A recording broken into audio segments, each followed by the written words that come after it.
hello everyone. Welcome to Book Club. We are at 40th episode. Yes, we are. That's true. Episode 40. So happy for that. We made our advert today. It was a fresh one. Yeah. Right on. Wow. It's been a week. It's been a week. It's been a week. So we begin. It's actually cool. They get to create the advert right when it's like, hey, we're going on.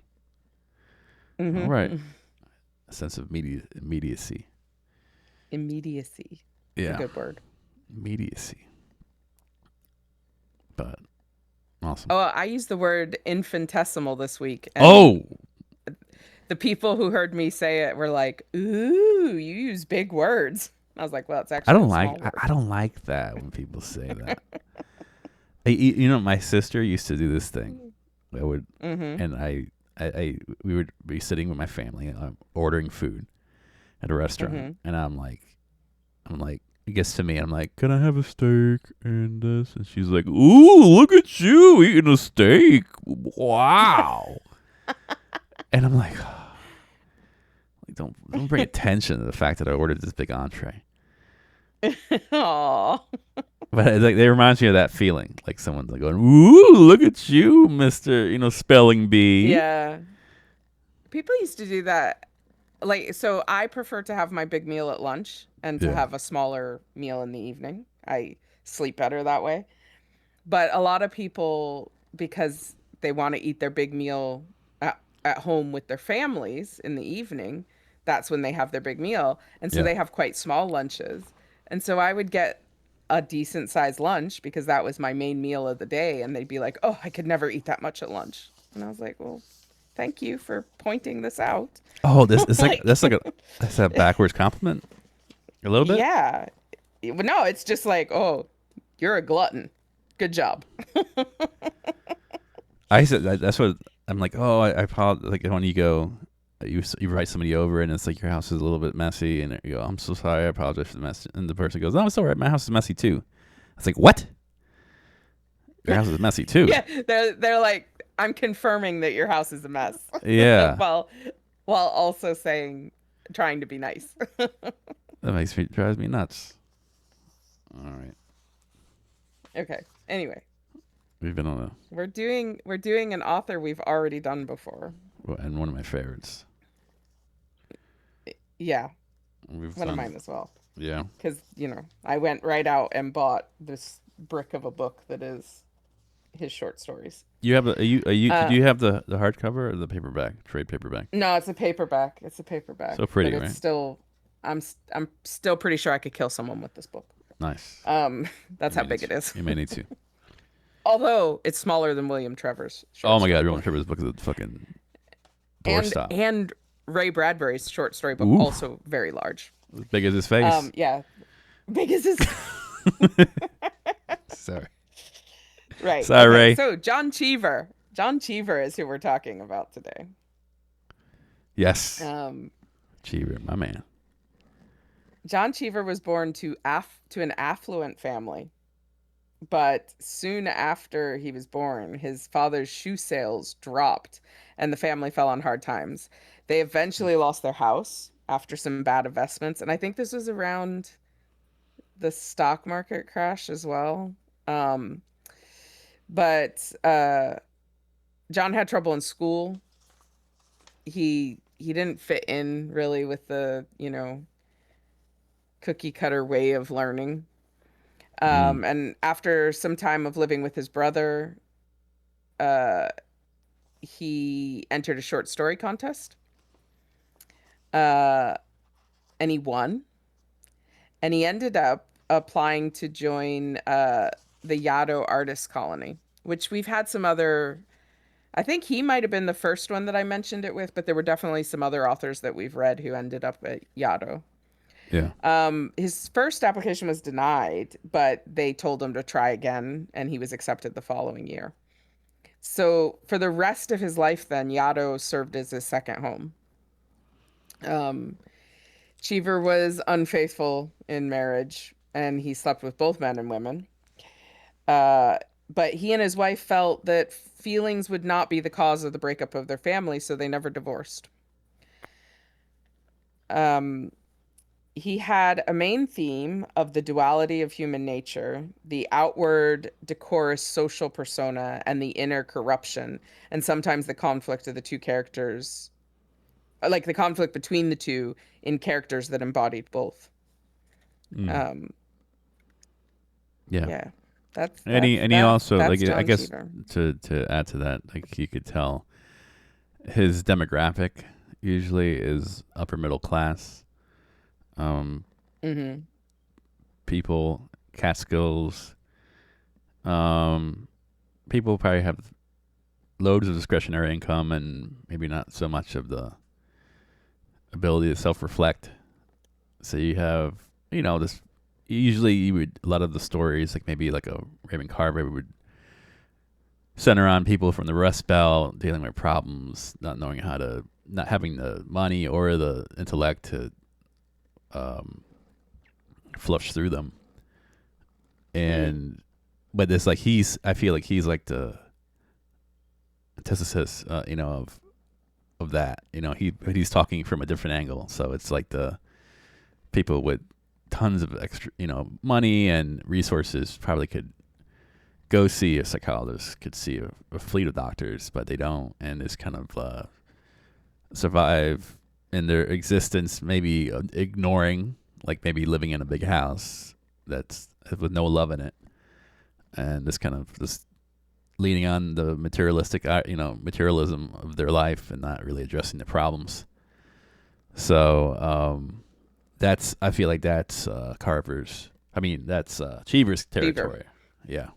Yeah. So that's why I like it's. I think it's not that I come from that. I don't come from that at all. But like, it's an interesting perspective to see, because that's like always for me. That's something that I always think about. Like some people with like endless resources, or like people who are like uber rich and have no friends, or Hmm. that they don't know who their friends are, Mm. or so like the illusion of like they have success is a tainted image. We think that these people, but they don't really. They make so much money, they don't know who to trust.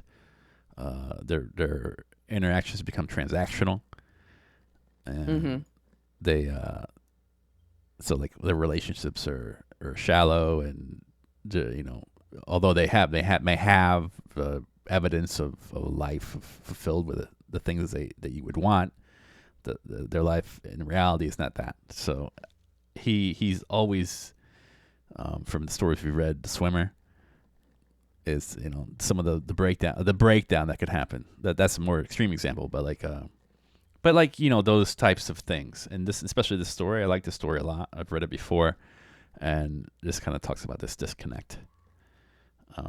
But yeah, let's I guess, how would you say this? The Wrysons? The Rysons is how I Rysons, read it, the Rysons. Yeah, but no, yeah, I no, don't I will know go if with that. that's No, I'll go with that. Yeah, the Rysons. That's hard for me to say. Rysons. Rysons. I don't know. Does anybody else have a thought on how to say Yeah. it? So, but yes, so let's open this up and tell us where what's the setting of the story here. So the Rysons are a suburban family. Yeah. I would say uh middle class, maybe upper middle I would say class. upper middle class. Yeah. They live in Shady Hill, Yeah. and the thing that is most important to them is that it never change. Yeah. Uh, in fact, their dread of change, of irregularity of any sort, was acute. That's what it says. Yeah. Um, and like when they sold a big house to be an old people's home, they were totally against it. No, well, they didn't Like, sell it. They didn't sell it when it was available to the neighborhood, right? well, it went to the village council meeting that they were going to this estate, the Larkin estate is what it was called, was going to be sold for an old people's rest home. And they went to the village council meeting and demanded to know what sort of old people these people would be. Oh yeah, yeah, yeah, So yeah. it was okay if it was old people, but they had to be the right type of old people. Um, Yeah, I mean, the it typical. Sean, you would call it like condo commanders, like Yeah, HOA, darlings. Like Yeah, these people. their like they're not social, their civic activities were upzoning is what it says in the story. So they very much were concerned that the wrong sort of people didn't come into the neighborhood. Yeah. Maintain the status quo. Always. Mm-hmm. Um, they, yeah, if they did go to any like social gatherings, they probably were going to ask you to sign a petition.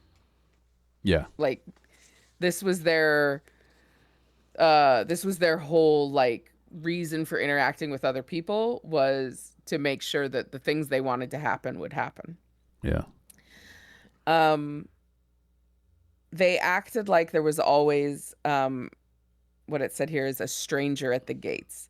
This Yeah. idea that there's always someone trying to get in and ruin your life. So essentially, modern day Republicans. Yeah. Um, Yeah.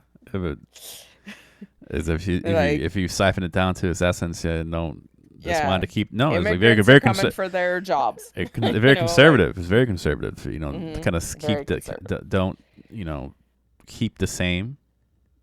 Yeah, but it like this is how they described it was a man with a beard, a garlic breath, and a book. That's like the end of the world to them. Yeah. And I'm like, it's like it kind of reminds me of like in Florida we have so many gated communities, and this gate is supposed to like somehow be like hide you from anything. Like you live in your bubble, and I think these people want to live in their bubble all the time. Yeah. And preserve their bubble.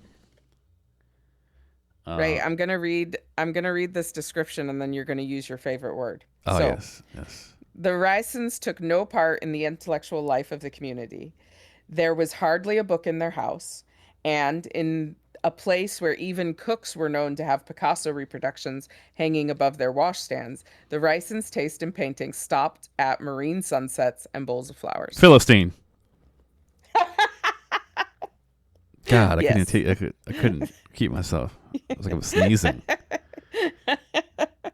It was orgasmic holding that back. Yeah, so they're not trying to better themselves intellectually at all. No, they just care about appearances and that everything stays exactly upholding how they think it should be. Like this really processed decorum that like the Thomasvilles or Thompsons have an awning. Now we have to have an awning to match it and make sure the awning is the right colors according to the it's within the branding of the neighborhood, and if it's not, then we're gonna make a stink of it, and keep yourselves up at night worried about the shade of color of the awning. I don't know. They're people who would have like sat at their front window, like peeking out of the curtains, watching the new family move in across the street to see if they're good enough or not. Yeah. Donald Wryson, the man, not much to look at. He had the air of a bully, but he was only a bully about class distinctions and the orderly appearance of things, which still a bully, still not great, but it's not like he went out of his way to bully everyone. He wanted things the way that he thought they should be as far as class goes and how things appeared. Irene Wryson was described as not a totally unattractive woman. But she was both shy and contentious, which seems like a really weird combination. I've seen it. Have you? The shy, contentious person? Yeah, I've seen it. I worked for it. Remember, my daughter is in dance. I see all the special moms, all the special moms. They had a daughter, um, and they had a pleasant house, Mm-hmm. and they did gardening. So, Yeah. but it was all about keeping up the appearance. Yeah. Um, Donald Wryson would be very critical if a neighbor had ragged bushes that hadn't been trimmed, Yeah. or a bare spot in their front lawn. Or God forbid someone was changing their oil in their Oh, driveway can't on have blocks. that. No. Oh my Uh, God. watch out. Call the police. Um, and they didn't really have much of a social life. However, they did send out about Oh, 600 Christmas cards of every year. course. Of course. Just that Christmas cards make me crazy. Well, Christmas cards are such a rote way to It's interact really with it's really people. just really to tell people that you're doing okay. That's what it's more for you, not for them. It's not. Yeah. It's like I've seen people send out Christmas cards and their families in shambles. But as long as the Christmas cards look good, Yeah. it's a Like this Twitch it slaps like the ones with the pic of your family. Yeah, and the family looks perfect in that picture, but yeah. there's some shit going down The outside of son is it. on OxyContin, and the daughter is pregnant and hates herself, and the dad is, I don't know, kind of doing whatever. Yeah, but as long as the Christmas card looks great. Yeah. Scrapplejack says handwriting 600 Christmas cards sounds like a sentence. I Oh, can feel my hand curling into a they love claw it from though. They doing love that. it. Yeah, but they probably spend the whole second half of November writing up these cards. um there's this line that I highlighted. It says the Rysons were stiff. They were inflexible. Yeah. So they just will not bend for anything. They want things the way they want them, and they can't see their way around that. Um, but it turns out that the Rysons are weird, You think? or rather, the word they used was odd. Yeah. But it was funny because they were they were saying that they were odd, but they realized they were odd, but they were not the wrong sort of odd. And the wrong sort of Mm. odd was described as um, Flossie Dolmetsch, who was caught forging drug prescriptions and was addicted to morphine. Or, and this one, guys, wait till you hear this, Carruthers Mason and his collection of 2,000 lewd photographs. That's odd. That's not odd. No, Maybe I'm saying. he No, I'm just saying. likes I'm artsy being nudes. facetious. No, no, it's no. I get it. It's like Yeah. it's the lesser offense. It's not Mm. odd that they are so trying to live in this box, trying to put out this appearance. That's not odd. Which I think it's insanely odd to be as critical as they are, worried about how high the hedges are, and if some, like if your garage door is left open. Yeah. Photos of bad lawns. Yeah. Oh. But anyway. I particularly was annoyed by one line in this though, because they said, or as odd as Mrs. Temin, who with those two lovely children in the next room, and then they don't say what she did. Now, I have some ideas, but Mm. I was like, you didn't explain it. What did she do? It's almost. I mean, Um, if you could find a commonality with all those examples, it's mainly things that could. Things that could can go into kind of rumors, or could be yeah. could ruin image. Yes. Like if They're it, not proper, these well, it's things. not internal either. If these things got out, like it's if hip Donald's infatuation with like lawns and hedges. It's like I don't think if that got out, it's not going to cause like bad publicity for the couple, for the family. True. But a lewd True. photo or some kind of thing that could that could kind of bring on bad perception of the person is considered odd. Mm-hmm. So that Yeah. was just one of those things I just noticed of as like I think their whole thing is about perception. They don't want to they don't want to mar the perception of themselves. But it doesn't mean like Yeah. but like I said, those things that I mentioned, those they're not things that could do that. I don't think. Yeah. Scrapple Jack said deviled eggs too much with paprika. Yeah, You have to learn, Scrapple Jack. You can't talk about deviled eggs in here because now I'm gonna have to make some. I Um, love to eat them. I love deviled eggs. I love deviled eggs too. So Irene Ryson's oddness centered on a dream. Mm. She had a dream, the same dream, once or twice a month, that uh, some enemy of the world, uh, explodes a hydrogen bomb. Yeah. And it's close enough to her that she knows it happened. She has, the effects of it are happening. Yeah. And she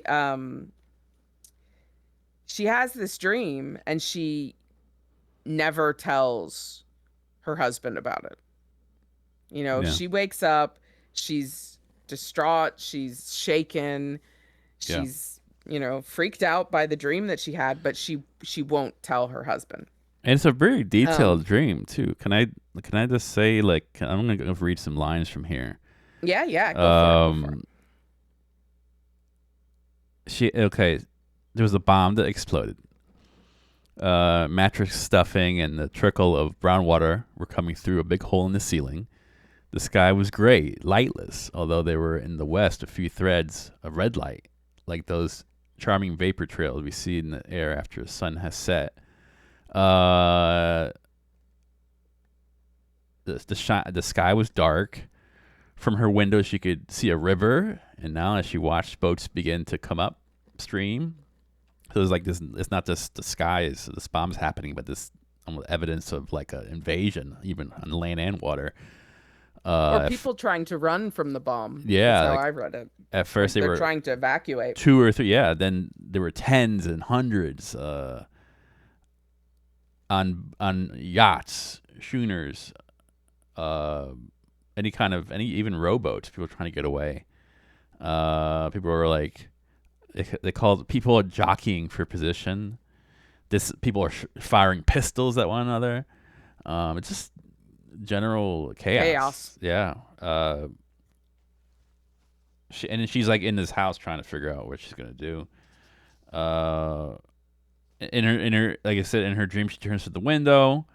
She she sees her daughter sleeping. She's kind of has a reflective type of moment where she just wants to protect her, and like then there's like this whole thing like she goes to the medicine cabinet in the bathroom and she's like looking at all like her daughter's medications like aspirins and cream for poison ivy, and then like Hmm. there's a pill box or a pill container that says poison on it, and she reaches for that and she unscrews it, and she's like administering poison to her kid, and she's gonna take a pill too, and it's like, and this is like almost like they're choosing to have like this dual suicide, and then this all goes away.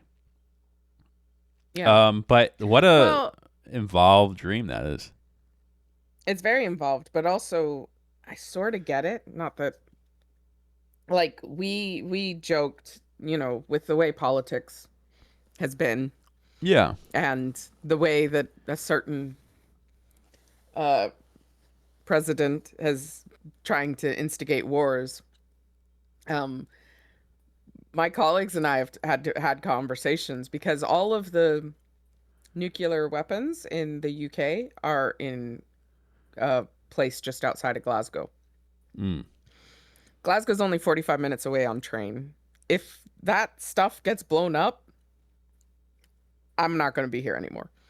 None of us will in Scotland. So we have this whole like conversation about how if we think it's going to happen, we're just driving towards Glasgow because better to instantly be wiped out than to have Yeah. to live in Oh the man. aftermath of nuclear winter or whatever.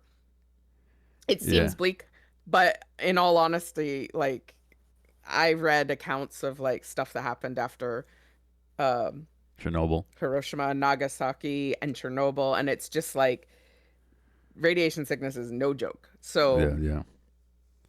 Well, I I mean, kind and of see also like, where Irene's coming from.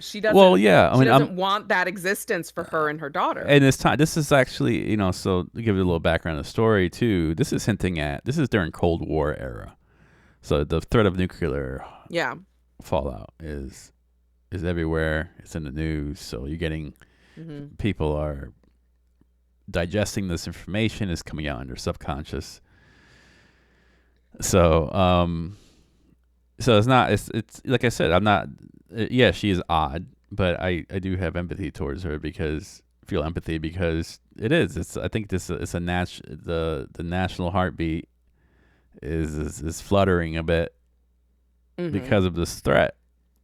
So people are scared. So it's coming out in their dreams. Hmm. But again, it's when I was reading the,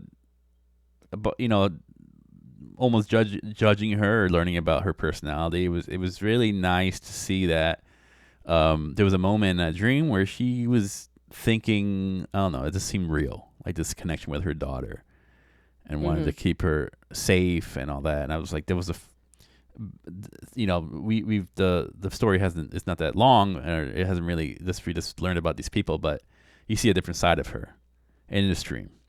You see more Yeah. something heartfelt. And that's What good. did you? How did you see the fact that her husband is never in the dream? Because it's mentioned that Donald is never there. I think it alludes to like later on in the story. But it, that I always thought there's a disconnect. Like they're Hmm. like, I don't know, they are a union to uphold decorum, but I don't know Mm. if that a union in that sense doesn't mean closeness.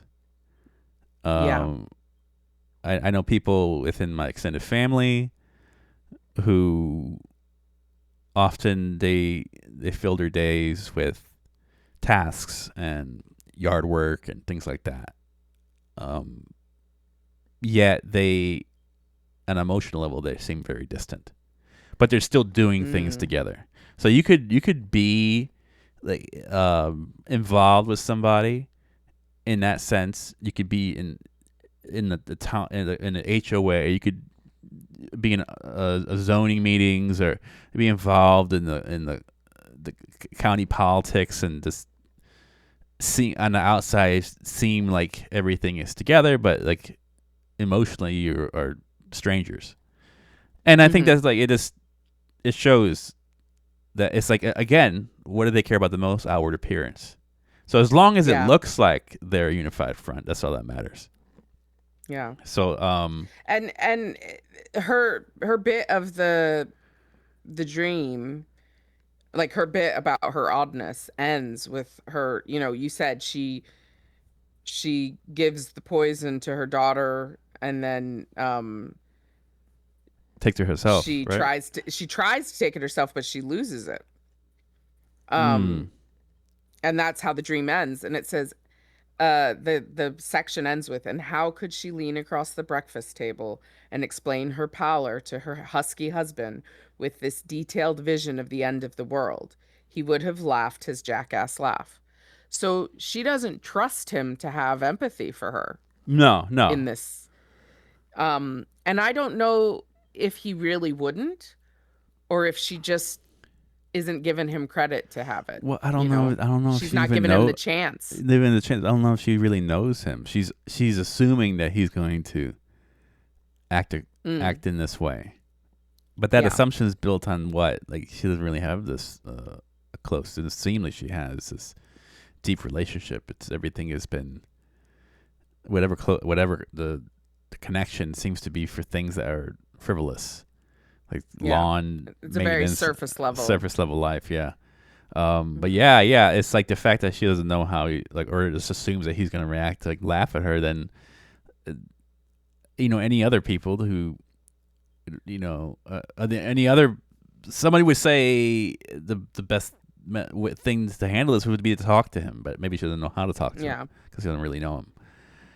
No, and maybe there's some guilt there as well. Yeah, but Guilt then that he's not there.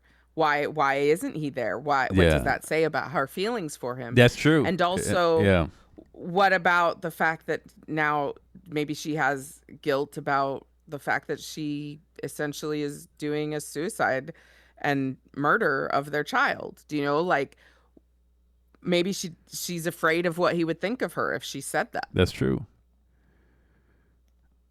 Yeah, yeah.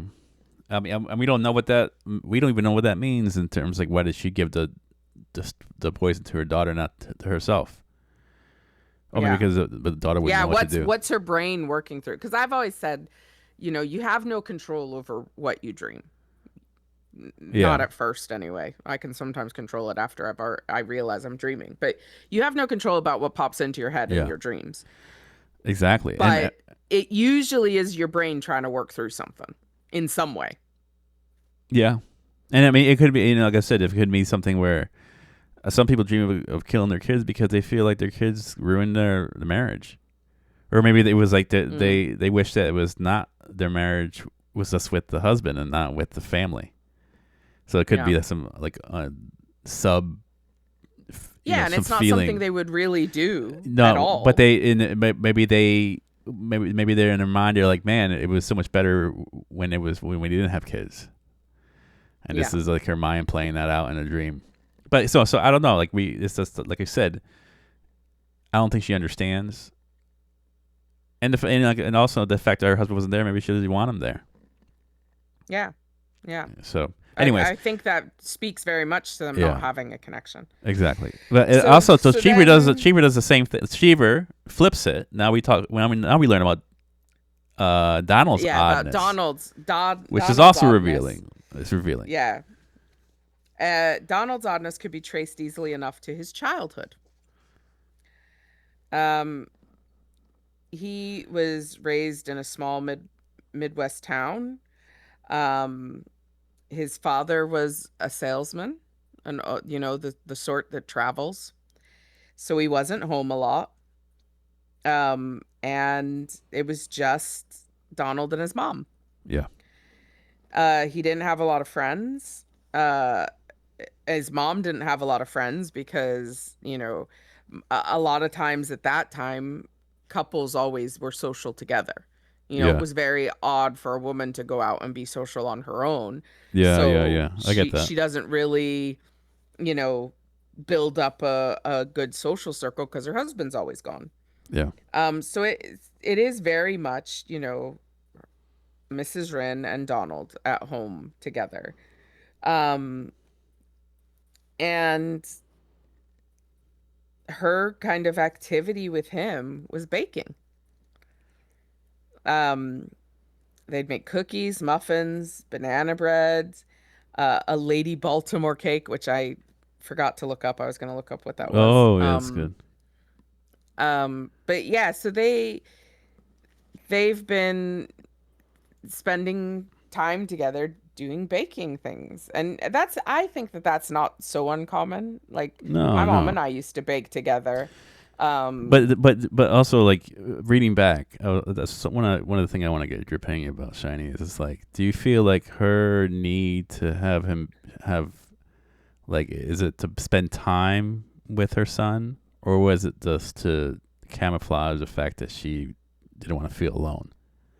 I felt like it was more in her mother's desire not to be alone or to. Yeah, I think she was making him her best friend because, she would have been alone without him.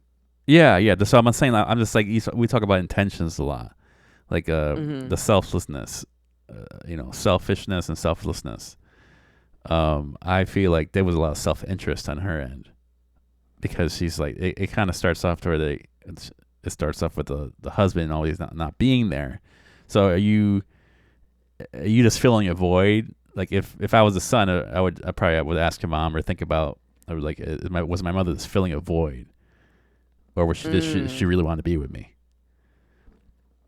I feel like it's the former. Yeah. And like using this little baking uh, activity as like a way for her to be like, okay, yes, I have, yes, like it's nice to hear another voice in the house. Let's do this baking. Yeah. I don't know. It doesn't seem authentic. But anyways, but it's like we could, but also that's my opinion. So like it could also there's something homely about it too. It's baking. It's something you do together, Yeah. and Yeah, but he I likes it a kind of lot too. think, yeah, he liked it, but I think both of them placed more emphasis on it Yeah, than maybe. Yeah, someone else might have because it was kind of the only thing they had. yeah, yeah, Yeah, Scrapplejack says playing house. I think there yeah, is an element of that. Do you know where you see it sometimes where there isn't a strong father figure in the house for whatever reason? Either he's just not there, it's a single mother, or because he's traveling all the time, where the mother kind of, if she has a son, kind of places too much on him. Oh, like the son's taking the place of the husband for a time. Yeah. Yeah. Oh, Um I see. Again, not in a like way that's untoward, but just he becomes the little man of the house, Yeah, and it puts her at ease. pressures on him. Yeah, yeah. But Um it's like it's nice. They say he puts on an apron, scurries around. He gets out everything out the cupboard. He knew where the spices were, where the sugar was kept, nut meats, and all the ingredients to make these things. And they spend yeah. hours doing this. Yeah. Uh, And Scrapplejack has already brought up the point that I was going to bring up next. Um that at the end of this, when they were done with the baking, she would embrace him, she would run her fingers through his hair, and she would, as it said, although he was much too big, she would draw him onto her lap. So there is like a level of intimacy there that's maybe too far. yeah, yeah. Kind of hinting at the whole role playing, kind of the husband Hmm. picturing like I'm doing this as an activity as a couple. Yeah, Yeah, and kind of in a way, it's like she's doing both, making him more of a little kid by pulling him onto her lap when he's too big yeah. for it, but also getting physical closeness with him that maybe is incorrect. Or, But I mean, also you could say that maybe maybe when he was younger was during a time that there was more stability in the family. Maybe she misses mhm. that. She misses Mhm. her husband's gone and has his job, and she used to fill her time with taking care of the baby. Now the baby is like more independent, but she misses having that. She misses being a mother. It's almost like I don't know, somebody who like has kids and they go to college and then they get a job working with kids. They want to have that again. Yeah. So it's like I mean, yes, it's very easy to go and see the how that could be even going to legal territory, but also I don't know, you can't always go there. It could be something else. No, no, I'm not necessarily going there in particular. I'm just saying she's she's trying to keep him a little child as Yeah, well as kind of place him in the role of man of the house. Like because it's this, what man in the it's house both also means things. what does man in the house bring? Being a man in the house means going to work and being Yeah. away. That's like this was happening now. So it's Yeah. to see to see her son grow up, maybe is to almost picture him as taking the role of her husband leaving, Mhm. and if she can keep him a little kid, he'll never leave. Yeah. But I don't know. I Yeah, thought this. Scrapplejack Yeah, hand through his hair doesn't necessarily say something wrong to me. Um, you know, I really, when I was a little kid, I really enjoyed when one of my parents would like just run their fingers through my hair, because it felt quite nice to have, like, I love now when I go to get my hair done that the lady washes my hair. Like, it feels great. So I don't think that's necessarily a wrong behavior. I think Yeah. that it's just affection. Um, but I guess it when you wrap it up all together with the fact that he was maybe too big to be on her lap, that like maybe that gives it a little bit of a oddity there. I don't Yeah, know, yeah, but no, I get that. It's that's what I mean. This is one of the beautiful things about Cheever. Like where this is a family who is kind of living in secrecy of each hmm other. So we don't know in this facade of a life that they have that there's usually when I think this when people are really like conditioning their outward appearance to the fact that to the fact of to the extent of as they are, they're gonna hmm there's probably something and the rumbling and under the surface. So yeah, I mean, yeah, yeah, I think there's a lot of implications here. We don't know what these people are yeah. like, really. And yeah, and there's certainly something to be said for that. Scrapplejack said, "Sure, I'm kind of waspy, so any closeness feels off to me." No, I get So that. Yeah, I there was a year or two where my mother was my teacher in grade school, and there was a little girl in the class that absolutely hated me. And I didn't realize it at the time, but my mom and I talked about it later, when we were far past that. And she said, I think the reason why that girl hated you is because, and my mom would have hugged any student who wanted a hug because it was the 80s and we didn't quite get to the point where we are now, where everything is off the table. But my mom would have hugged any student that wanted a hug. But that was my mom. She was also my teacher, but she was also my mom. So if I wanted a hug, I would just go up to her and get a hug. yeah, Um, and my mom noticed that this little girl who hated me so much, her mother never showed her any affection in front, mm. like that my mom ever saw. Oh, I see. Her mother was a black woman and a surgeon in the 80s, and she was tough as nails. Yeah, And in a field dominated by men. in a Still, field dominated by men, yeah. And so there was just no softness in this woman at all outwardly. I have no idea what they were like at home, but never in all of the times that I saw them. And like I wasn't a particularly touchy-feely kid, but my mother and I showed each other affection. So we think that it was a little bit of jealousy on that girl's yeah, part. no, I'll never know that's because I have absolutely lost touch with her, but it's just something to think about, I guess. But here we have Donald. His mother's gone. He's living alone in New York. He gets depressed, and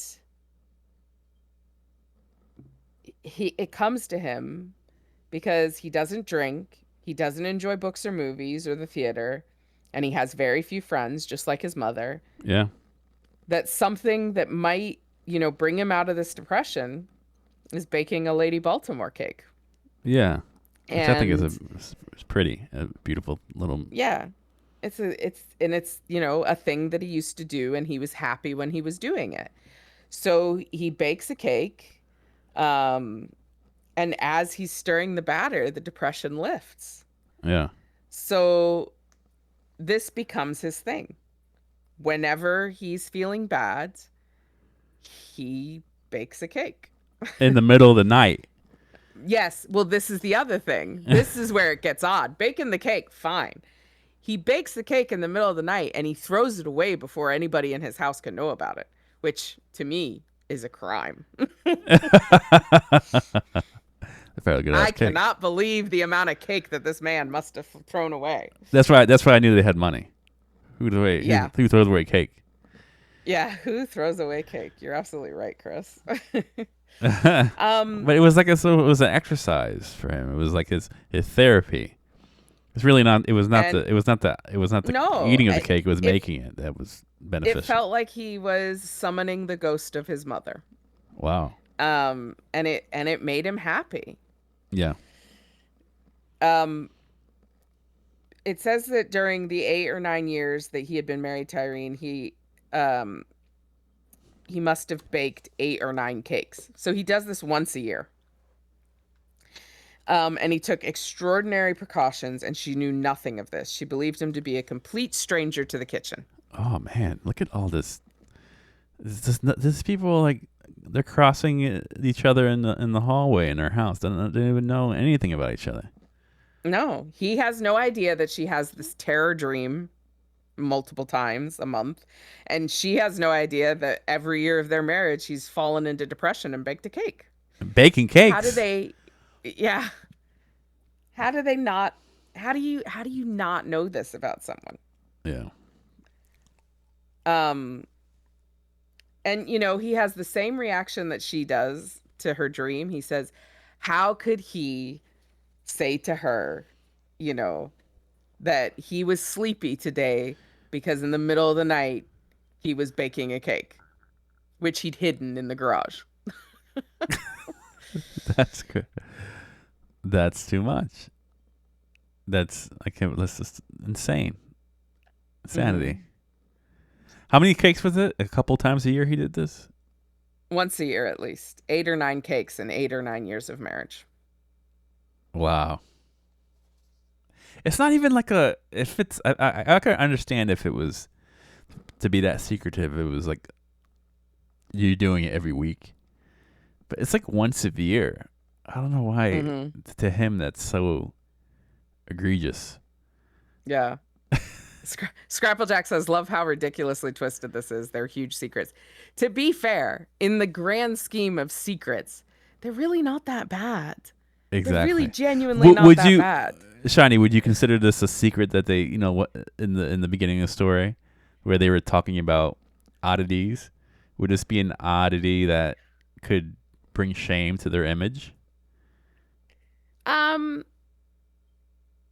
I think with Irene that could read quite bad. The fact that she chooses to kill her child and herself. Yeah, if like she said, I think that if some she's people could look yeah, down on that. if she said this to a friend, and a friend told Yeah, somebody else, that would, oh my god, she because she she uh she has dreams about, all the time about killing her kid and nuclear yeah, fallout, and like, but for him, it's like I don't know. I think it would be more. the He makes a only thing I cake. can think is for him, it's because of the connection with his mother. I think if he just liked baking cakes, well, no, maybe not. Maybe it goes against the masculinity that he's supposed to have. If you think about this Oh, being in I like didn't. the 50s, Well, I mean, that's I kind think it of was the Cold War, so I think maybe like the 80s. Because I was like looking at some of the stuff for the story, and it's like that one of the themes is like the Cold War hysteria. well, the Cold War started as soon as World War II ended. Oh, okay, all right. In that case, I thought The it was. Cold War was going until the 80s. Like Oh, I see. until I the see. Soviet Union I see. started to break apart, it was Cold War. So the Cold Okay. War went on for a long time. Okay. Okay. Yes, that's good. Okay, so now that makes sense. Yeah. So but like it's definitely like I said, if it's a time when women don't go out and be social without their husbands, definitely it's a time when it's a bit odd for a man to be baking That's true. So in it is the in it's the the culturally. masculinity. This is like Mad Men era.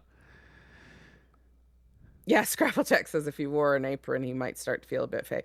Yeah, I think it's definitely. Yeah, think about Don Draper. You find out Don Draper is at home wearing a frilly apron baking cakes. The only reason he would be wearing a frilly apron is to get laid. Yeah, that's true. Or he's just been laid and that's all he's got to wear. he's jumping. He's trying to escape someone's house before the husband comes home. He's like, well, I can't find my trousers. This will have to do. Yes. There might have been an episode of Mad Men that was like that.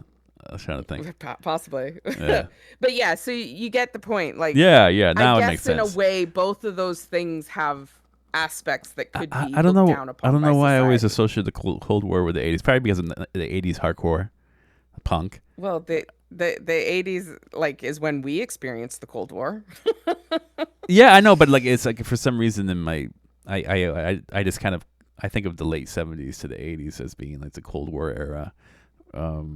I guess because there were other things that happened in this. Like the 60s was free love, everybody say peace. But The yeah, arms race. the I think of the Cold arms race and things like. the yeah. but I believe, yeah, that it started right after the Second World War. Like, because Yeah. it was when you had communism on one side and capitalism on the other, and Yeah. Yeah. Yeah. that was the Yep. endless battle. I think it's just through my scope, where I would Hmm.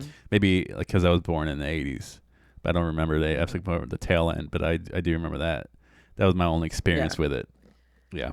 And I guess earlier than that, we had some actual wars. There was the Korean War, there Yeah. was Yeah. Vietnam. Both of those were kind of battles of the Cold War, Yeah. even though they were Leading up. actual battles. Yeah. Yeah. Um, but yeah, they were proxy conflicts to the actual conflict, which was the Soviet Union versus America. Yeah. Yeah.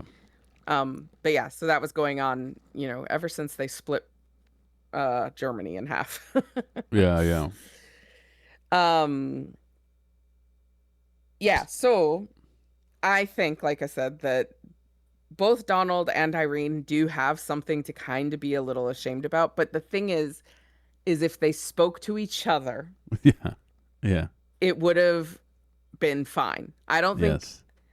from looking on the outside, I don't think Donald would have hated Irene or Irene would have hated Donald to know these big secrets they had, you know? Well, like I said, it could have been an opportunity for oh, this is what you experience. I know this Mm-hmm. is embarrassing for you. I have something that I'm embarrassed about. You know, Mm. like it could be an opportunity for them to go back and forth. You admit something about yourself. I admit something about myself. Then we're, and the outcome of that, we're closer. We're more understanding. But they don't. They don't do that. So Yeah. after Cheever does that comparison with their, I guess, the oddities, then he throws like a hypothetical situation, right? About maybe what like this the author says, well, what happened if you know if something did happen, what would happen to Dolly, their kid?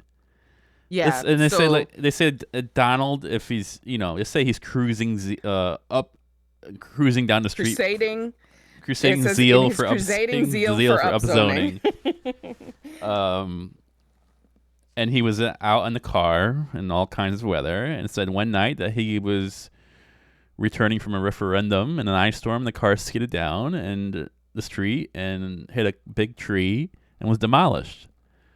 He died. Fini. Fini. And then Fini. his wife would, Inconsolable. inconsolable, would Uh be bedridden because of that, and then eventually catch pneumonia and then die oh, no, too. no, no, no. It's so much more twisted than that. Getting up one morning, she gets mixed up in the bed ruffle, like the dust ruffle on the bed, and falls and breaks her hip. Yeah. Oh yeah. So she breaks her hip. I forgot And about then that. she's bedridden, and then she gets pneumonia. Like, the And then fact that dies. Cheever Yeah. did Yeah. this whole series of events, actually, I found amusing, even though it's quite bleak. Yeah, but they also say like what would happen to the daughter. She's going to be passed around through family members, and then she's going Hmm. to, um, and eventually be kind of take on it. Like he made this really bleak image of having like she would be responsible to turning out these Christmas cards, these 500 Christmas cards every Yeah, Christmas, and just writing them by trying to herself. hide, not like. I got the impression that she was upholding what the family is, and not telling Hmm. anybody that people have died and succumbed to these horrible deaths and things like that. So like she would have to kind of keep the lie going. Mm. Um, but then he goes, okay, well, this did not happen. No, Um, that's not what happened. and What this actually happened is, was this. So, I, what do you think, yeah, Shani? What do you think he did that for? I think that he was just kind of kind of hinting at the absurdity of the relationships.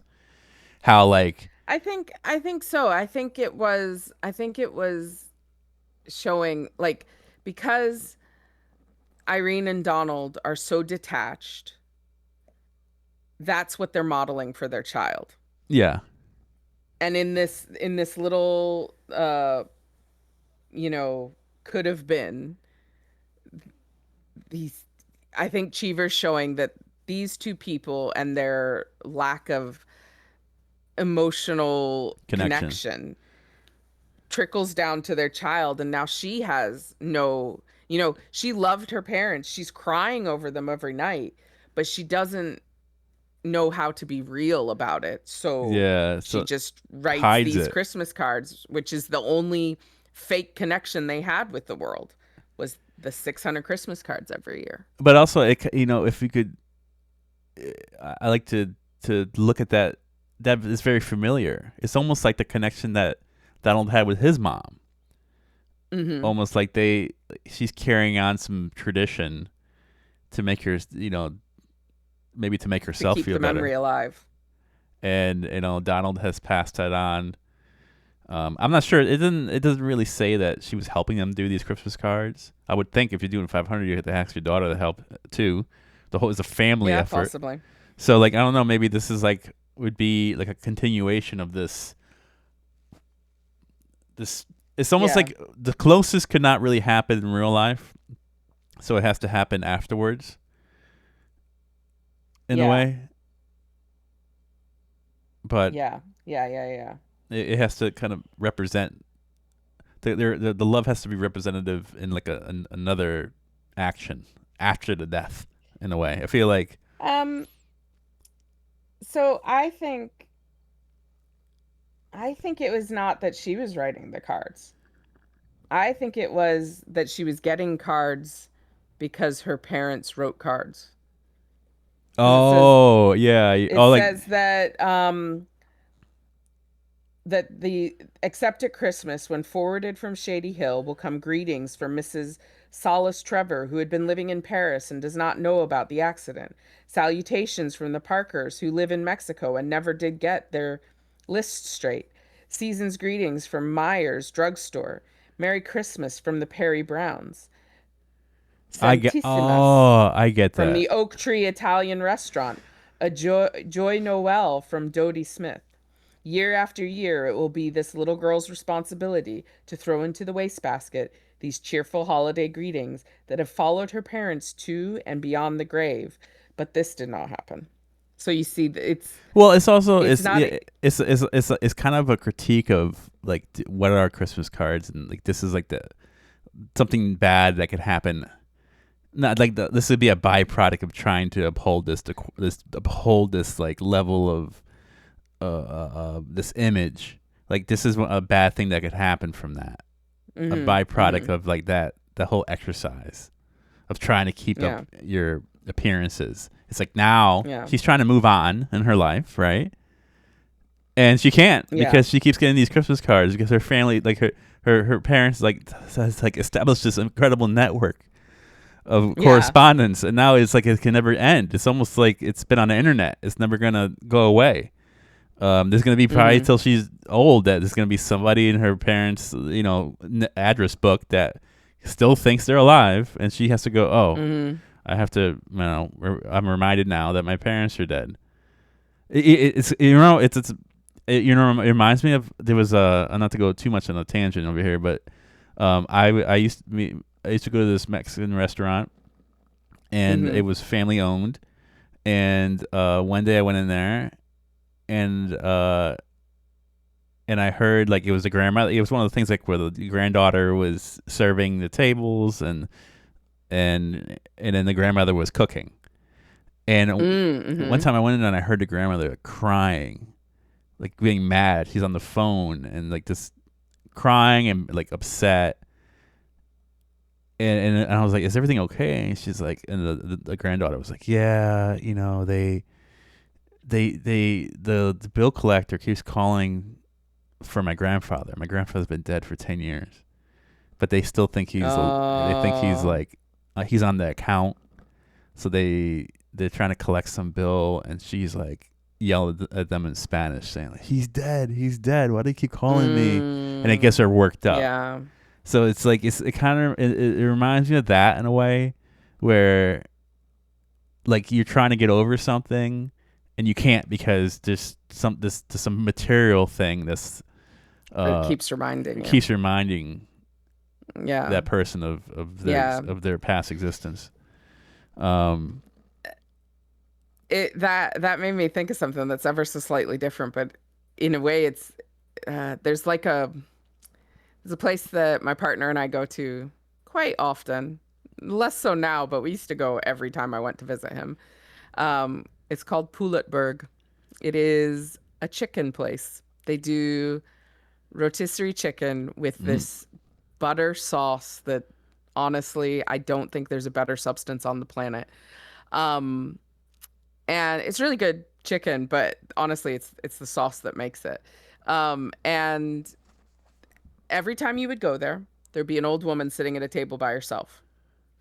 She mm, was the owner of the place, and she spent every night sitting in that restaurant at this table of her own. She would sometimes be doing paperwork, she would sometimes just be sitting and greeting people, but she was always there.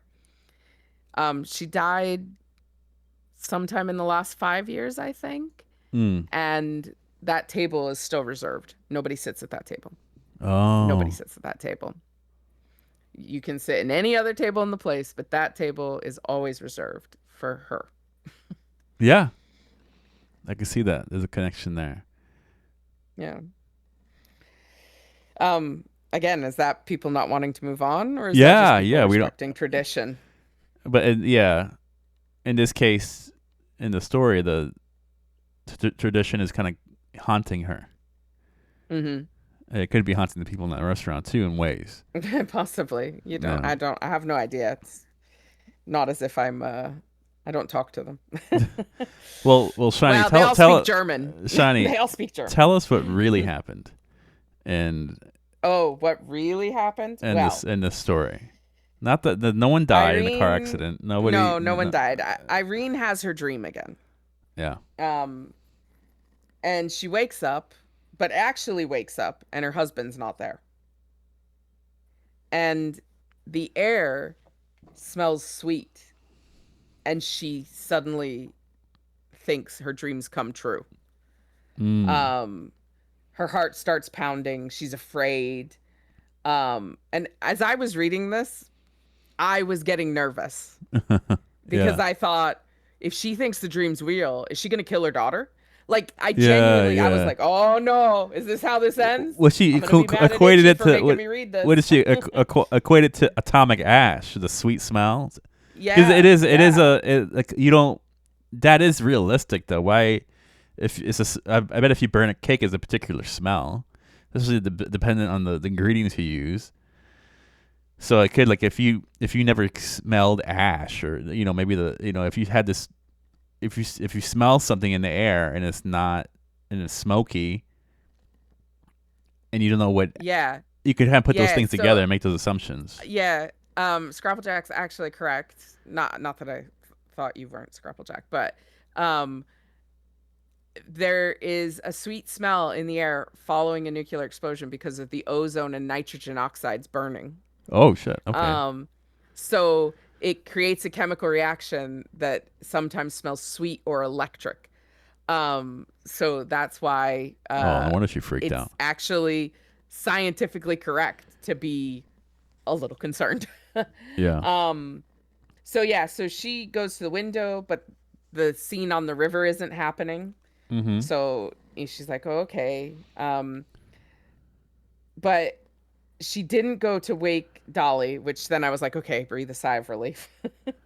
Yeah. um, but she sees that there's smoke in the hallway, so um, but it's not smoke of a common fire, and it is very sweet smelling. So she goes down the stairs and into the kitchen, and Donald's asleep with his head on the table, Yeah.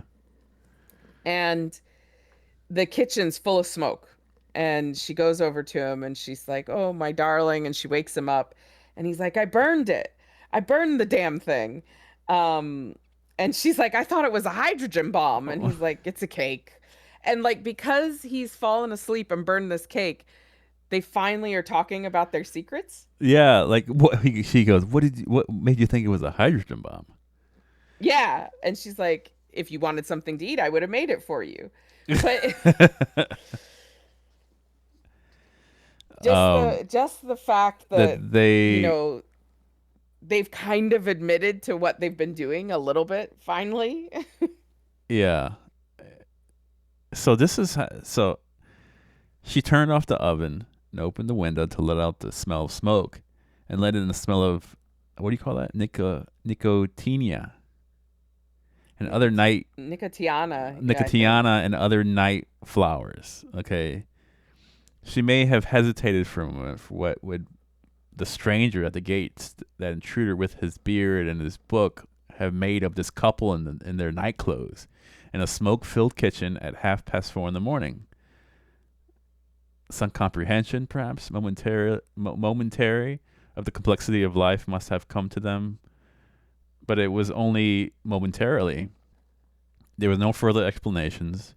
He threw the cake, which was burned to a cinder, into the garbage, and he turned out the lights and climbed the stairs, more mystified by life than ever, and more interested than ever in a good appearance. So they This missed it. They missed it. They missed it. This is one of my favorite things in literature. A missed epiphany. Okay? This They were is seconds away. from learning about each other. They could have sat down and had a real moment. A real Hmm. moment of like revealing each other. Like it could have been, it's been a catalyst to a happier marriage, to a fulfilling life, to a more authentic existence. But no, Hmm. they just Nope. kind of, it happened. They kind of understood it for what it was, and then they went on with their life. And I just, which is, I'm not. It's kind of, it is status quo to them, just to go Hmm. on like if nothing happened. But it just shows how close they were Hmm. to being. I did. Yeah. They could have. They could have figured it out. Yeah, it was. It had the environment was primed for a deeper love, for a connection. Like there was, like you could hear like the birds were chirping, like like I feel like the sky was singing, like had everything was ready for them Hmm. to have this moment, and then they couldn't do it. Yeah. Um, and it's to go on into existence, and I think that we that happens a lot, and especially in the upper middle class, Yeah. where it's more important to have the air put on your airs. It's more important to seem like you're together than to be together.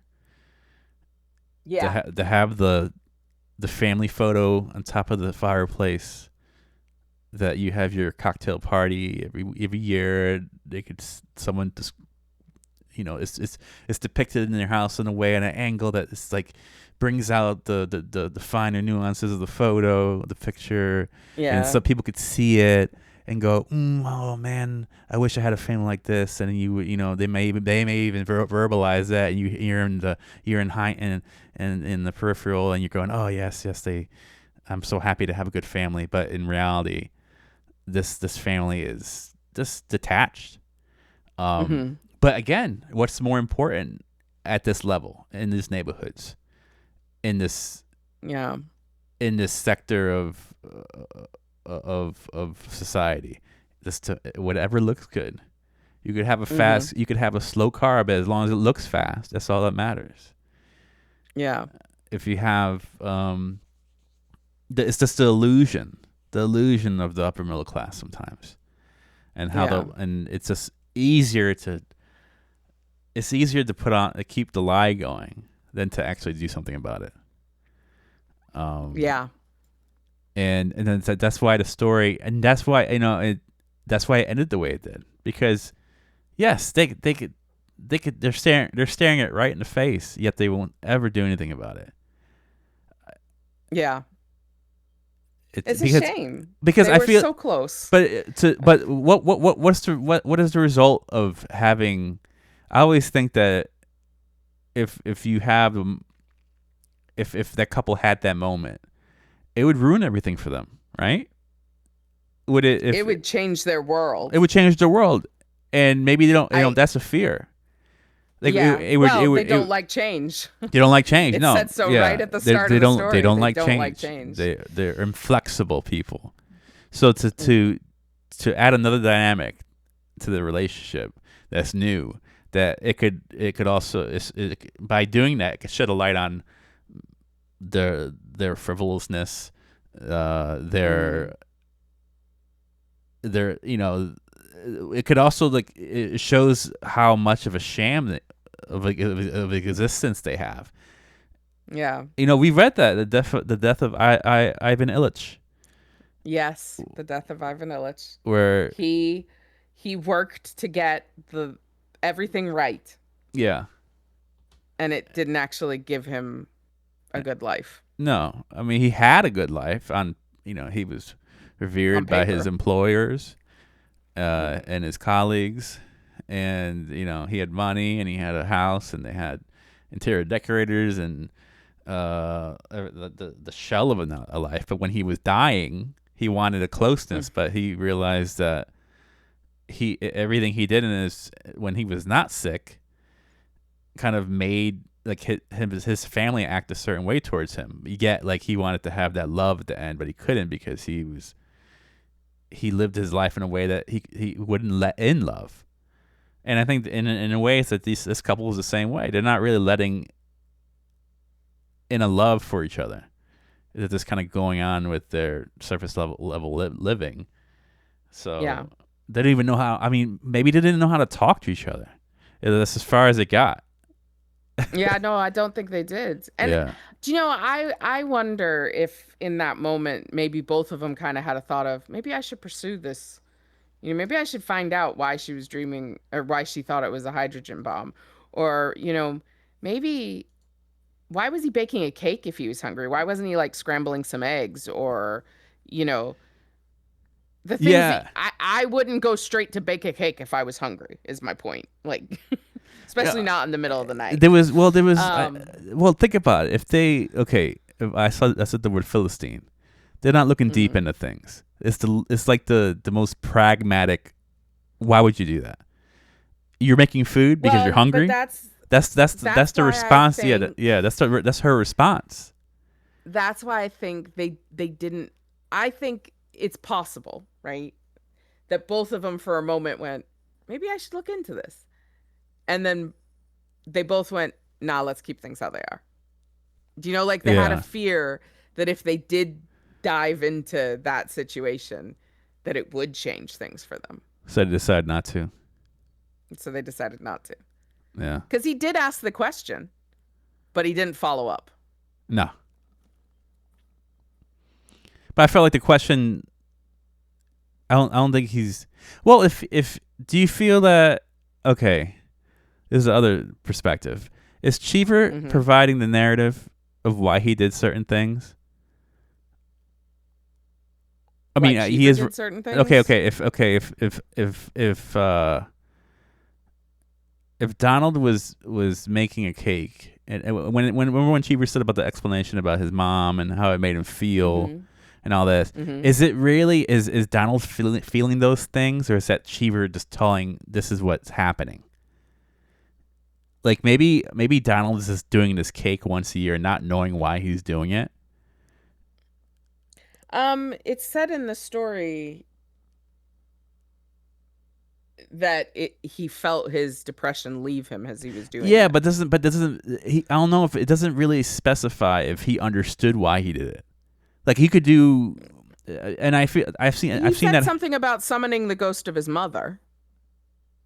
I don't know if that was just Cheever telling us that. But I got the impression that Donald maybe understood that it was a connection to his mother. I see, because that's what, like, that's another take. I always think, like, is Yeah. it like, because a lot of people do, like, Raymond Carver does it a lot, where, like, they'll talk about some guy that from the silent era never believed in psychologists, and then goes out in his yard and builds a shed in the middle of the night because he doesn't feel that he fulfilled the role of a father the same way his father would have wanted. But he doesn't know. He's just building the shed. He doesn't understand the deeper implications of why he's doing it. So I wasn't sure if Donald was like baking his cape and throwing it away and go back to sleep, and it's going, this is something weird I do, rather than saying like instead of him making because for him to make the connection, go, yes, I do this because I'm trying to evoke the ghost of my mom, and I understand I have lost a connection. It's like to be able to believe in the construct that notion, you would have to think deeper than he already does, and I'm not sure if he's capable of thinking deep about things. So like it could be this Cheever showing this almost what would you call that?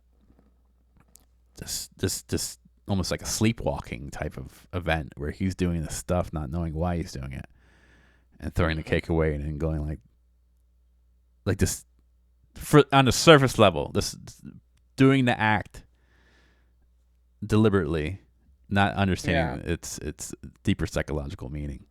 So I'm like that's something to look up. I just don't feel like if you're able to me, if you're able to. And I feel like it kind of that my take on it hints at like their fear of looking weird. Yeah.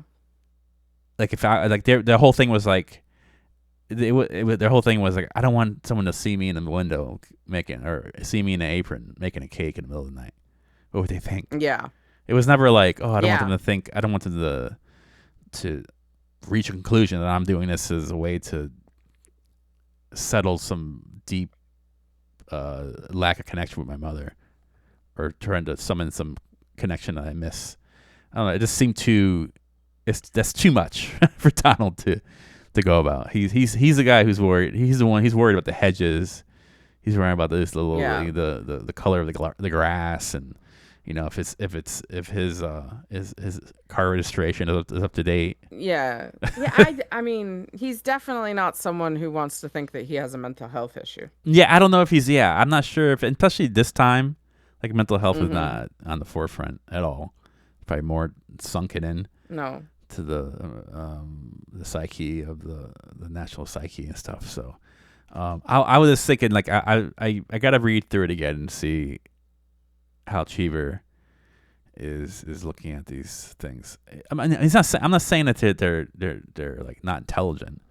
I'm just saying that they just don't have they're not as reflective as you would have to be to think about why you're doing the things they do. I think they're more ashamed of just doing them for the sake of doing them. And it kind of goes with like the reaction. It was like, instead of saying like you cook food because you're hungry, right? That's what people cook food for, not because you're trying to mull through some trauma. That's too much for them. Yeah. So that's why their responses never really amounted to anything. They were like literal perceptional responses. Like, what am I seeing right now? I see a guy making a cake. Well, if you made food in the middle of the night, he must have got up and got hungry. Yeah. Or why are you dreaming about a bomb? Yeah. Not like this bomb represents some fear you have of the world, and maybe the lack of connection that we have, or the lack of connection with our daughter, or your existence. That's I don't know if it's all like it's like you're having a dream about a bomb. Why a bomb? People dream about nice things, not bombs.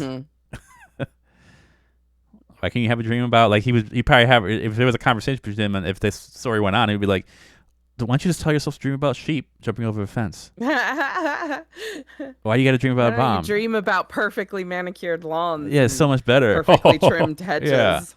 Yeah. I feel like that would be his response. Like you dream weird. Why are you dreaming about that? Okay, I won't dream like that. Thanks, Donald. Okay. Thanks, Donald. I'll keep my dreams in the in the generic kinds of dreams that people would have. Mm. So I don't know. I like they made this existence for themselves, and because of that, because they don't look deeper into things, they miss these. They have these opportunities that are like staring at them in the face, and they miss them. Yeah. This happens. That happens to a lot of people. This disconnected. Um, yeah, I think that I don't think they realize anything. No. But again, I think they could have, and they just but didn't. I don't. But they could have, but I don't think their minds. I don't think they're equipped to have an epiphany. Mm. I think Scrapjack says our social constructs that put her faith to protect her are illusions, while the reality is her worst fear. Yeah. So even to avoid, but I feel like they're tethered in like a very absolute reality. Yeah. But like never looking into that further. But yeah, but that's the. But I mean, again, it's like this is the theme, a Cheever theme. Yeah. People that's not like People's, maybe not willing. It's much more literal, the Cheever theme that I talked about in his biography, of these people with their external self that looks proper and follows the cultural norms versus their internal self, which is sometimes not as um, good from the standpoint of society. That has uh, Yeah, a darker side to it. I think I do think that it's like I've seen him. I've read stories about Cheever where the characters do know. Mm-hmm. They see the deeper implications and they ignore them. And I think I've read stories by them that that they're not equipped to even go there. Like this would be an example of that. Like they don't have the faculties to even look at something deeper than what they already do. And then I don't think they choose to live in a world like that. This is a world that's the only world they know. But like a story like The Swimmer. Yeah. It can only I mean it's through the lens of mental illness, but I mean you could say that Nettie is kind of like doesn't know what is going on. I mean, Mm-hmm. he's oblivious. He's not looking deeper into the thing. No. Going through the motion still, kind of in like a in a like he's on cruise control. But yeah, it's I wanna read through it again just to see. I don't know. I'm just curious. I want to go back to. It's a short story, so I could probably just look back. Yeah. 319. I should learn how to count. Okay, so if he says Donald's oddness could be traced easily enough to his childhood. Okay. Mm-hmm. Love 3 hours. Okay. Okay. It did. But I don't know if it seems It like talks about it after he moves to New York. That's when he starts baking cakes. Yeah. Okay, but where's with the part about New York? What page? Well, maybe you have a different page. Well, I don't know if we have the same book. Yeah. We absolutely do not. Let's see. I can tell you what page it is in the story. 1, 2, 3. The fourth page of the story in my book. It says It's a paragraph that starts, "All that was long ago." Okay, yeah, okay, I see it. All that was long ago. Mrs. Wrysons was dead, and when Donald stood at the edge of her grave, he had not felt any very great grief. She had been reconciled to dying for years before she did die, and her conversation had been full of gallant references to the grave. Okay. Years later, when Donald was living alone in New York, he had been overtaken suddenly one evening by a depression as keen as any of his adolescence. He did not drink, he did not enjoy books or movies or the theater, and like his mother, he had few friends. Searching desperately to take him out of his misery, hit on the idea of, okay, baking a cake. Okay, so he baked this cake because he felt depressed.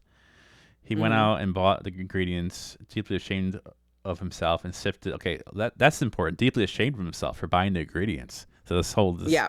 so this is like, I feel like he's still looking at from the lens of how, like, okay, this is a dude buying cake ingredients, which would make him look Mm-hmm. feminine. So Mm-hmm. this is like, I don't think he's going, I'm ashamed because I'm doing to do this act to because of I'm doing this act to resurrect or to my mom. It was more like, I don't want, I'm out here buying cake ingredients and I'm a dude. Yeah. And sifted the flour and chopped the nuts and citron of the little, okay. As he stirred the cake batter, he felt the depression vanish. It was not until he had put the cake in the oven and sat down to wipe his hands on his apron that he realized how successful he had been in summoning the ghost of his mother and the sense of security he had experienced as a child in her kitchen on strawberry nights. When the cake was done, he iced it, ate a slice, and dumped the rest into the garbage. Mm-hmm. I'm not sure. It was not until the successful he had been in summoning the ghost of his mother and the sense of security. I'm still perplexed here But because he I'm not did realize that. It okay. says he realized how successful he had been. Okay, so he did make that connection. Mm-hmm. Uh,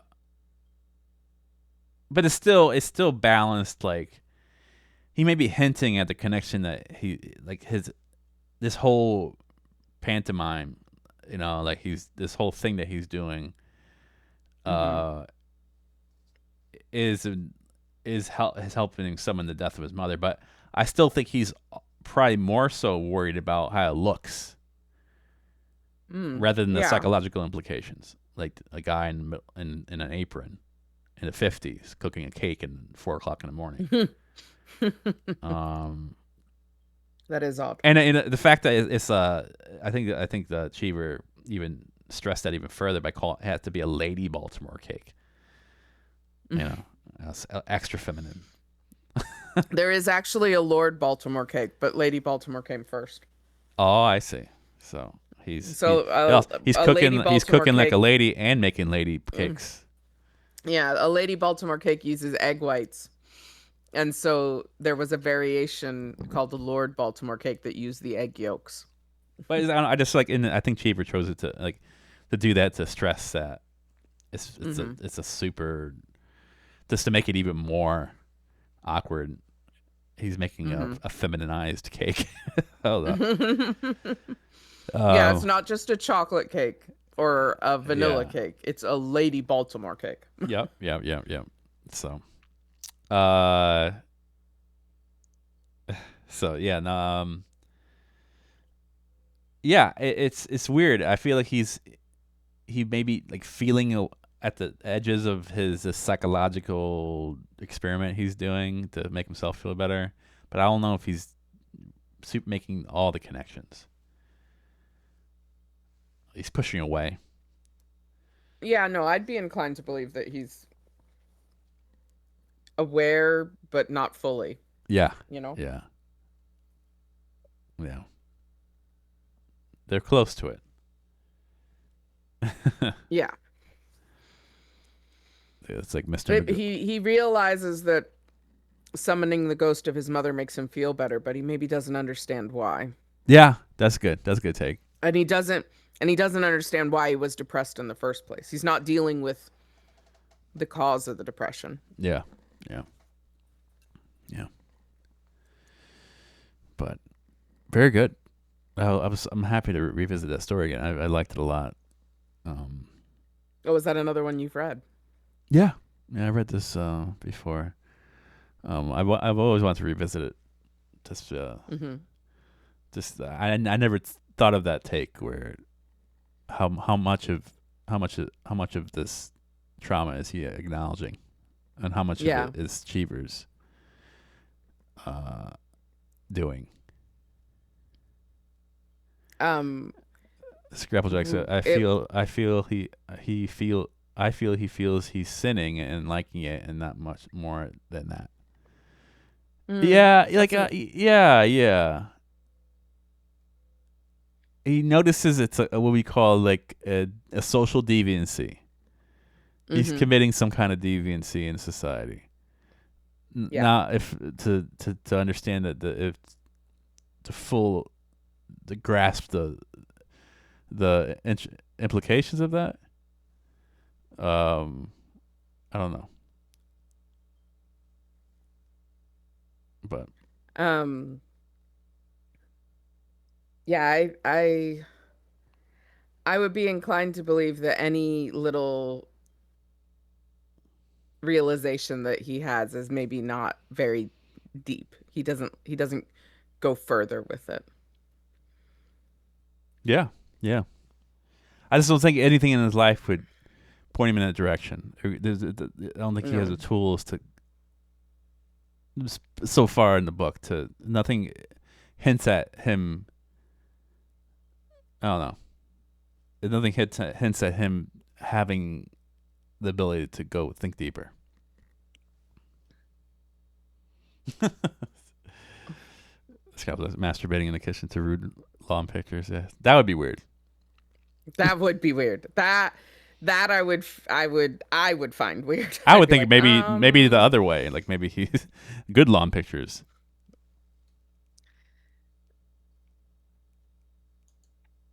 yeah, possibly. That bush has got a particularly nice curve to it. I don't know.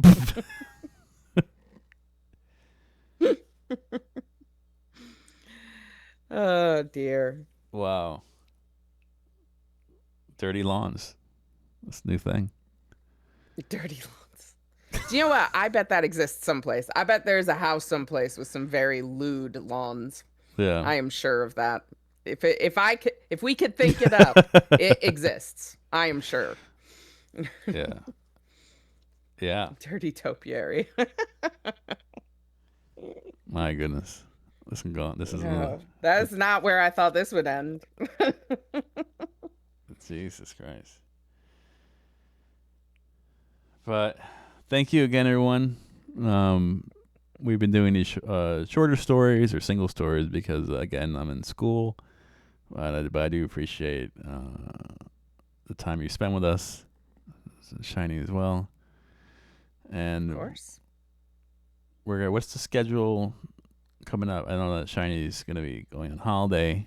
So, we can keep going until the 31st. I am away the 31st and the following week. So the first week in August. Yeah. I'll be back on the 10th. So, Nice. we're thinking we will have unless Itchy has really busy weeks in the next couple of weeks. We will have one more or two more book clubs. One more or two more. I don't Let me look at the calendar because we should have two more book clubs. And then we'll miss 2 weeks. And then on the 14th of August, we should be doing a streetcar named Desire Yeah. again. Is it? Has it? We've been doing this for a year. Yeah. Really? Yeah. Wow. I didn't know. Yeah, because we took time off last August when I traveled. Wow. So anybody I try to do this whole idea is sparked because I had a professor that would he would read the Great Gatsby every summer. He's done it for like lots of summers for years, and it was a thing he enjoys a habit. And he's like, every time I read it, I read it differently.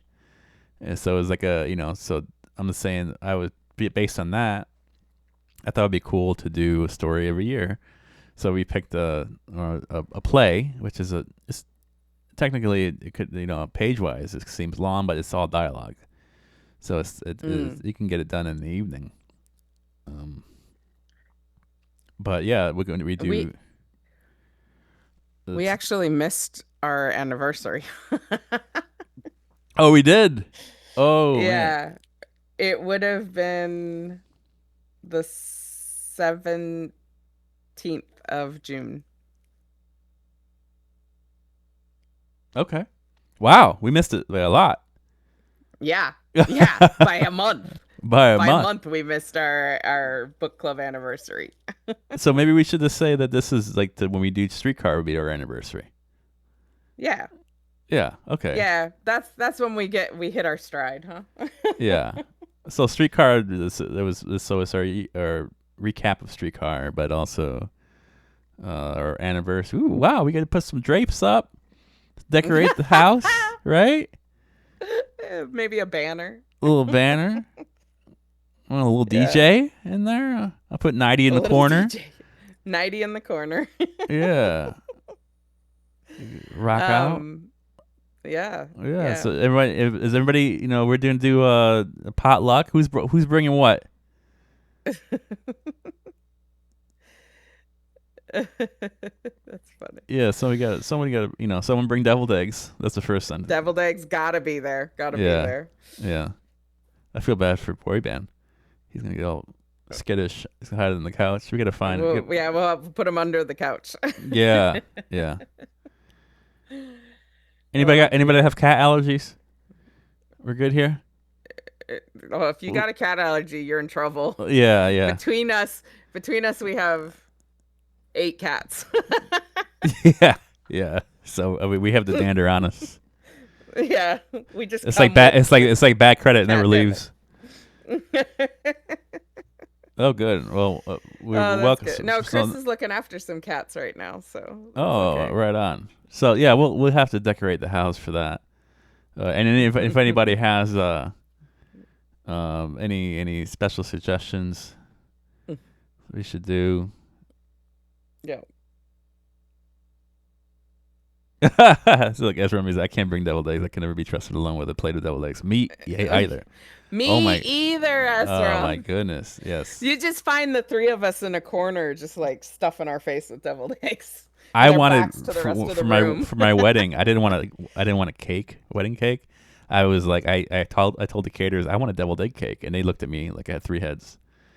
I was like, I just want layers of deviled eggs. What's wrong with that? I remember my father was like, people be farting over there.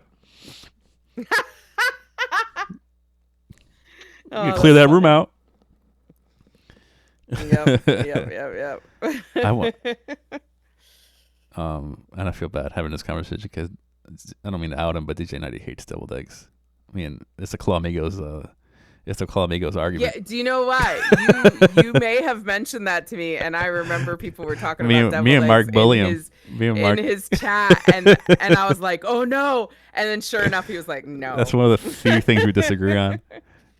He's like, nah, man, no, I don't like that shit. I hate that shit. No, he wouldn't say no. He would have said shiz because he was on stream. Yeah. I want deviled eggs with like jalapenos. I want like the horseradish. I'll go crazy. The more you do it, I mean, I like it traditional too, but I like when people make them spicy and things like that. Mustard and a little cayenne on top. Yeah. Oh, y'all make me hungry. I know. I already ate dinner. I don't know why I'm talking about food like you do that because I do that. I was like, if I make a steak, she gets a steak. No, I got brisket. Oh my god, same cow. Same cow. She gets food FOMO. I do get food FOMO. Yeah. It's all because I was ar- Twitch wishes I was because the already cake. looking up. It was Yeah, I was yeah. already I looking up blame it how on the you can make the cake. cake. I'm playing. It's the cake's fault. Yeah. Oh, that's funny. Oh man. Yeah, the cake. I'm not a cake person. Um, no, you're not. Yeah, I'm not. Oh, I actually, have no. a Recently, suggestion. okay. So for what? The party? Oh, no, no, no. Go ahead. Finish what you're gonna say. No, it's not the. I just saying. I just recently had strawberry shortcake, and I love it. Oh, yes, the enlightenment of Yeah, Itchy. yeah, yeah. Um, Um, yeah, no, I was just gonna suggest that we actually raid this time. yeah, because PV's on, right? PV's on, and he's working on my art. Oh yeah. Okay, we're gonna see my man PV. Uh, uh. So, again, thank you all for this lovely time. Please, if you if you want to leave some comments to, if you want to throw up the YouTube link there. If you want to, we post these on YouTube, not to necessarily gain a following. It's just a repository of all the episodes. So if you guys feel inclined, please make comments, and if you want, feel the urge to, and let us know that you're there listening. Sometimes people make comments. I'm like, who the hell is that? Because your Twitch handles don't match your YouTube handles. It's okay. Anonymity, It's okay. anonymity is important. Or like it anyway. Anyway. So let me just set up this raider before he raids me. Jesus Christ. He I probably know. that happens a lot. Well, he's gluing stuff down right now, so I don't think he's gonna raid immediately. Okay, good. Okay, we're gonna go to him. All right. Okay. Thank you, everyone. You all be good. Okay. Bye.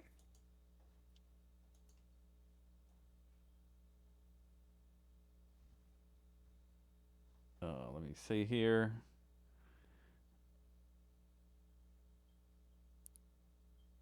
Raid out.